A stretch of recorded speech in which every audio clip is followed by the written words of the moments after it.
see on selline auto, ma arvan, et enamus inimesed mõtleb, mis asi see on.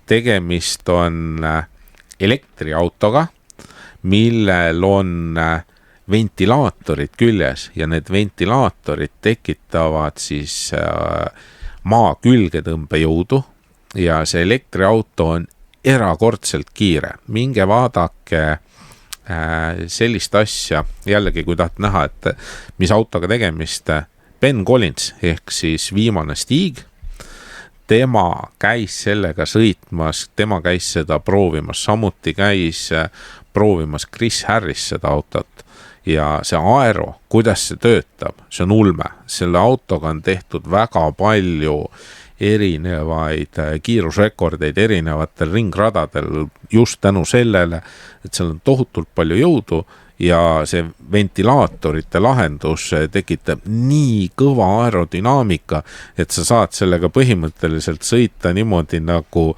vaataksid omal ajal kitti sõitmas, ehk siis niisugune kiirendatud film. Ja tänaseks siis mehed näevad vaeva, et see saada tänava legaalseks ja see maksab umbes 1,5 miljonit naela. Lisaks saab tänavad ka puhtaks. Ja tänavad saab puhtaks ja tagumisel autol saab värvi ka maha. No Goodwoodi kiirusefestivali mäkketõusu rekord kuulub ka praegu McMurtry Spearin, kelle vist siis 2 aastat tagasi saavutatud ajaga alla 40 sekundi, mis on juba videopildis nii hirmutavalt kiire, et sellest on nagu raske naduda seda, et see on tavaline pargitee, kus selle auto lõppkiirus oli minu arust kas 270 kilomeetrites või midagi sinna.